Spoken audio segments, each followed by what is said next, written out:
Hi friends, welcome back to my studio. I'm Katie. Today I'm going to talk about ink mixing. In particular, I'm going to compare two different kind of sets and styles from two different companies of waterproof archival ink mixing.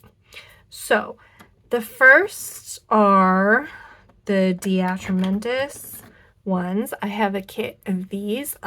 These are available in samples from places like Goulet Pens, where I got this, and Van Ness, and maybe some other places as well.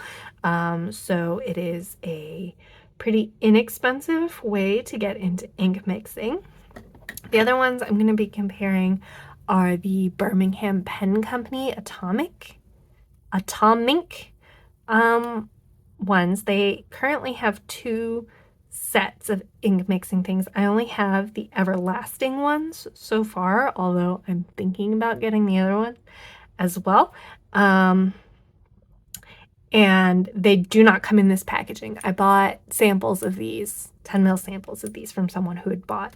They only come in 60, no, they changed it. At the time that these were purchased in 60 ml bottles, they're now 100 mils. So it's a very different project to get into compared to the Atramentis, which are available as samples. Now, I think the cost per ink is fairly inexpensive per like mil. For Birmingham pen stuff is fairly inexpensive. More expensive for the like pigment inks as opposed to the like dye inks, but still it's gonna cost you a pretty penny to get started. But let's compare and contrast a few other things here. So for the pigment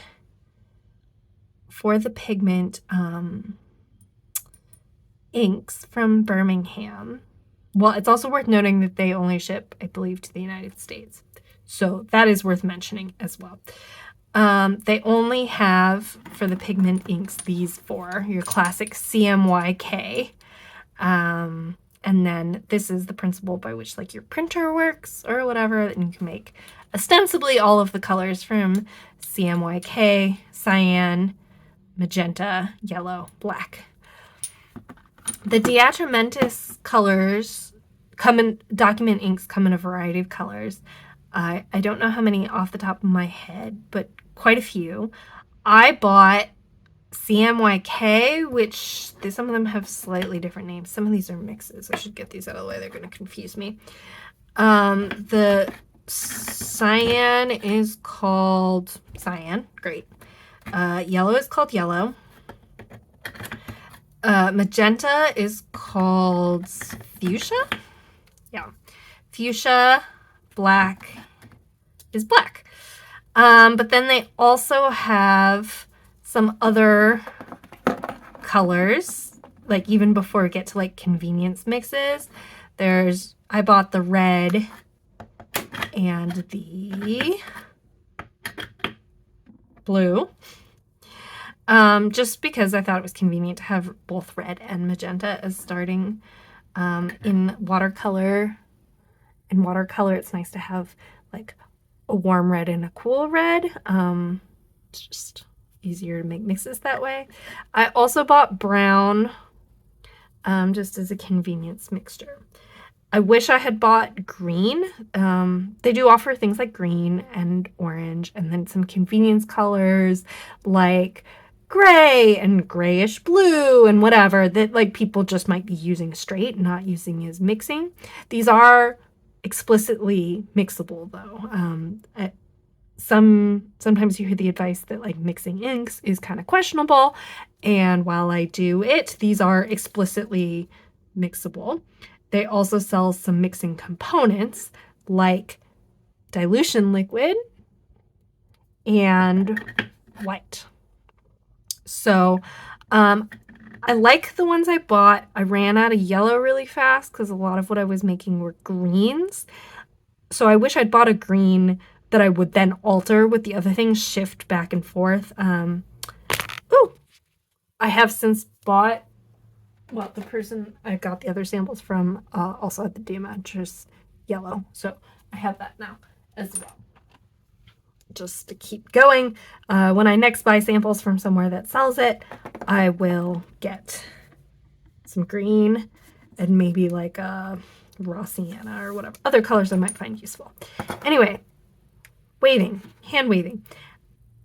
I'm gonna go ahead and swatch the Atramentis colors so you can see what the base colors look like.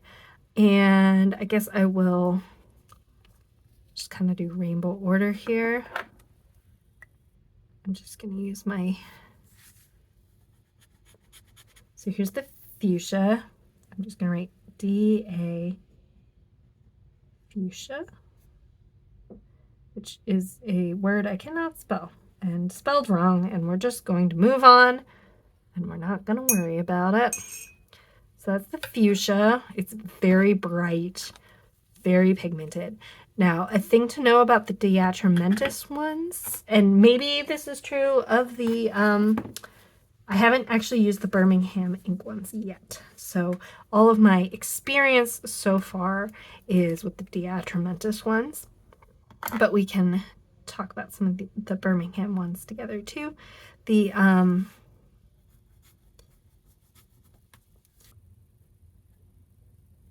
colors have a tendency to shift as they dry. So you do want to just kind of be careful. You might be able to see that on screen as we go. We might not, but it is a thing to know. They get a little duller as they dry. And that is just a thing worth knowing, but they do start very vibrant. Is there enough yellow in here to make a swatch? They only have one yellow, which is fine. So that's part of the reason. It's part of the reason I ran out of yellow so quickly. Is that, you know, I've got 2 warm colors, but only one, and 2 cool colors, but only one yellow. I'll do this cyan. Now, the other thing I've learned is that, oh my gosh, that's too much. Yikes. Okay. Atramentis, I'm not going to finish labeling that. Inks are wet.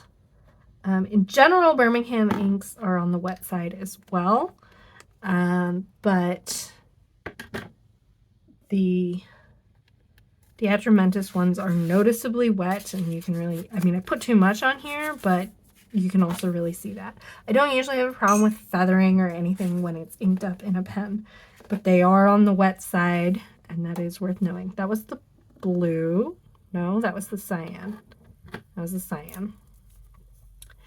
And the other thing to know is that the white separates. So, I'm terrible about at writing and talking at the same time. The white separates. I don't know that that's visible in I don't have that much, but mixes that you can get some nice pastel inks that are very visible if you use white, but adding white will make the ink much harder to clean out of your pen if you leave it. Well, even if you don't leave it for a while. In general, I find the pigment inks to not be too bad for like cleaning out of pens. They warn you to be careful, and I haven't had much trouble with any of the ones that don't, any of the mixes that don't have white in it. So that is my personal experience. And then I do find that the dilution liquid is fun for adding like a more shading element to your ink writing. It just makes it less saturated, and so you get more shading. The other nice thing about Atramentis document inks is that they've been available for a while. There are a lot of good resources for them. So I will post a link to Jane Blundell's blog. She's got like whole mixing pages. She's who I used to like make my watercolor palette, and I find her stuff very helpful. But she also has stuff about the Atramentis things, and so there's been also a lot of testing on like really ensuring how light fast they are and how water fast they are, whereas the Birmingham is significantly less studied. And you can already see part of the reason I was hesitant to buy the Birmingham ones is that this magenta strikes me as really weak, especially compared to the fuchsia here.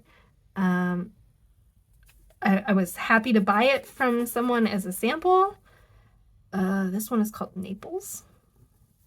But I was really worried that you'd need like to make an equal mix, like a purple that would be like an equal mix of like pink and blue, that you would need like 3 times more magenta than cyan, which worried me. And you can see how much less pigmented it is. Now it does flow off my Kakamori nib more nicely, so maybe it's a little less wet. I'm not sure. This one is called Ice Rink. A thing about these is that with the exception of the black and me, I don't know, none of these are really colors, the Birmingham ones, and it's worth maybe saying it from the outside. I'm a big Birmingham fan in general, but none of these are colors that I especially would want to use by themselves. The Amaryllis is fine, and the Ice Rink is fine. The Naples is unusable, but the Atramentis one is as well. But they're just they're a little pallid. I could see myself using the black though, which is Chimney Soot. So those are the basic colors. And those are like kind of my base feelings about them. Let's make some colors, shall we? So, I mean, I like that the Atramentis comes with a red and a blue. The red in particular, I think, is going to be key. Let's try it. Let's see if we can make a red out of the Birmingham ones. I don't think we're going to be able to. I think that we are going to have. So let's see. I think in order to make a red, we're gonna need a little bit of, I mean, I'm not gonna try to make like a primary red. We'll see. So a nice thing about the Birmingham ones is they do have recipes on their website. And that's pretty cool for like the inks they have, but they don't have any reds on there. So I find that to also be a hint that we got some problems. Now they've only recently switched to this. We just want like a little yellow because we don't want to make orange. We just want to tone down the pink. I would describe that as light red. Let's put a little more yellow in. I mean, I would call that a red, but it's very light. What would these be like actually to write with the only everlasting ink that I've used from Birmingham Pen Company is Dewberry, which is this here. And it is a dark color, but it's also essentially a gray. That's Dewberry, and I love it. Like, this is my go-to like neutral color.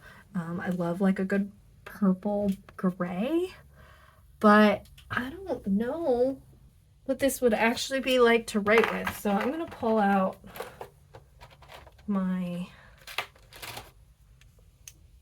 Sailor Hokoro and see if we can get this to like suck up with such small amount of liquid. All right, that's not terrible. I mean, if you wanted a true red, this is still a little on the pink side, but it's not as rough as I expected, and we could try, we don't want to make purple. Let's try adding just a teeny bit of black.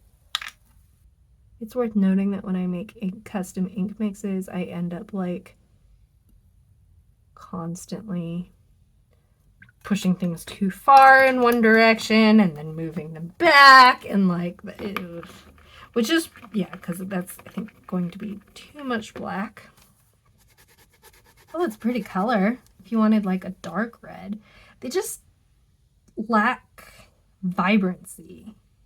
You know, they're might be better written, but as swatches, they feel like they're at like quarter power, especially, we'll do a comparison here, but especially compared to like the Atramentis ones, which just like have so much pow. Now I am probably adding a little bit of water from my pipette usage, so some of that might be on me. I'm sure some of it's on me, but like, it's just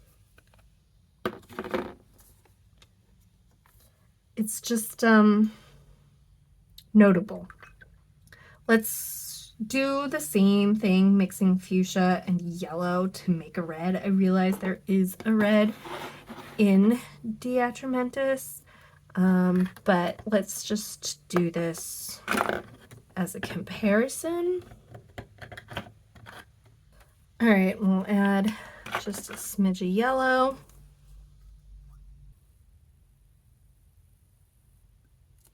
I mean, look at that.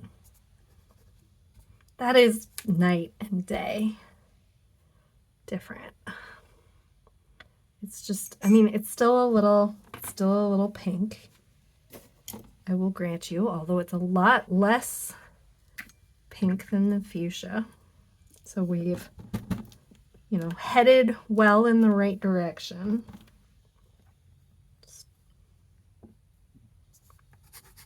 There we are. That's red. And we'll try it with the, now watch it. It is gonna, like, it is drying down less vibrant than wet. And I do find that annoying while I'm like mixing. It doesn't really bother me once I have mixed a color that I like, but it does bother me when I'm making a mix and like iterating and I have to wait for it to see how it shifts, and I do find that slightly irritating. But it's just still, it's losing vibrancy, but it still has so much more than the Birmingham one does. Let's add a little black so that we can make a darker red to compare with this one. It's pretty much a miracle if you get through these kinds of things without too much ink on your hands. So if you have that experience, you can know that you are doing it right. Ooh, that's a pretty color. But don't get attached. It's gonna fade. My thoughts. Should we put a Birmingham ink actually in a pen and try and give it a fair shot at like what it's actually like to write with? Let's do that, and then we'll call it a day here. But unless something in the process of doing that, I'm gonna add more magenta to get it a little less dark. Unless something really changes my mind here in this last thing, like, as much as I love Birmingham stuff, and I do, This isn't going to be enough. I need to make more to actually put it in a pen. I really love Birmingham stuff. I think they make great inks, but honestly, this is kind of a miss for me from like a color mixing fun standpoint. Like, it's just, I feel like if you're buy into the idea that you want to be mixing inks, you kind of want to end up with something you're excited about, and I just don't feel excited about the mixes that they make and the basic colors. I'll put a little more yellow in. We're going back to trying to make red at a slightly larger quantity. I just don't, I feel like people who are coming into this for the fun of mixing colors are going to be disappointed. I wonder if I should be shaking these. Like, I think if you like to make, and I do, what I think how I'm going to end up using these is that I like colors. It's a pretty good color. I like off blacks, you know, mix some black with some red, you know, making this kind of dark unsaturated dark color. I think it's going to work great for those, and pretty questionably for everything else. Let's put it in this Gin Hell. It's actually a pretty good match, which was not intentional, but here we are. But also, the buy-in point is so high for the Birmingham ones, you know, as opposed to like things that you can get samples of. All right. I mean, that's better than I feared, although it's better when like the feed was flooded compared to later. It's actually pretty similar to this Atramentis red. I don't know. I don't have to make grand concluding statements. You can draw your own conclusions. I've given you the data here. Editing Katie here. I just wanted to jump on and say that while I'm not impressed with the vibrancy of the Birmingham inks, they are very similar to how they look on the website. So like, I am not deceived. I think the website pictures are very true to what I've got here.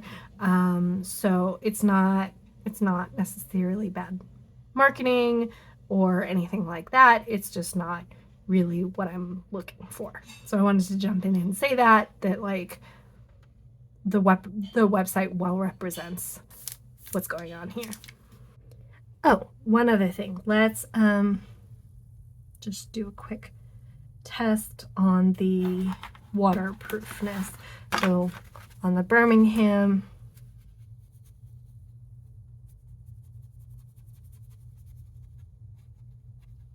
it's maybe a little bit of it is coming up. I would say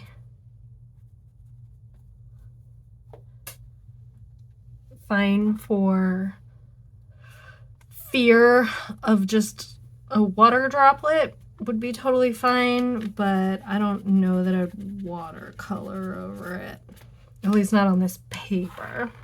I guess I could try it on some watercolor paper. Let's do that here. Let that dry. And let's do the Atramentis here.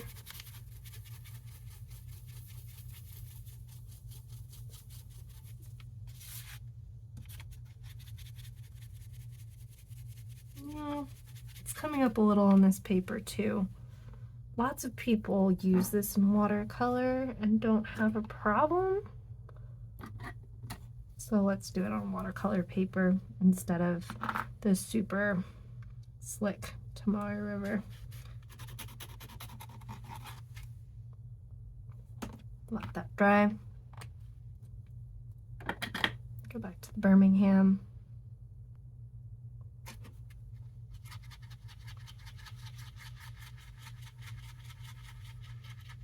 I mean, it's not bad. I feel like you lose a little when you're really scrubbing at it, but your outlines would still be there. It's not bad.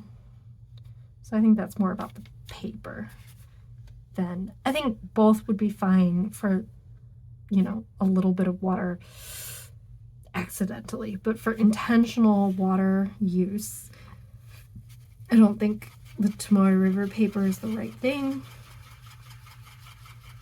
And this Atramentis ink is not coming up. So get the Birmingham inks if you really want them, but I say get the Atramentis ones across the board. Cheaper to start with, more waterproof, more color choices. Sorry, Birmingham, I love you, but not this time. It's fun, and I do enjoy making colors that are exactly the way that I want them. And if that's a thing that you find is fun too, then, you know, you may enjoy that. I will say that a lot of the times when I'm mixing colors these days, I take inks I already have and use another ink that I already have to just shift it. So like I have a teal that I want to be slightly greener. I add some yellow or some green to it and just nudge things. That is, in my opinion, the easiest way to get the color that I exactly want. But it doesn't involve having tons of different colors, which I do. I only buy samples, but I have quite a few of them. So if you were looking to only own 4 or 6, you could do it that way. I don't know. It's up to you. I am, however, despite the disappointment of the Birmingham inks, which I knew going in based on the swatches that they looked kind of weak, I am still thinking about buying their non-pigment ink base colors and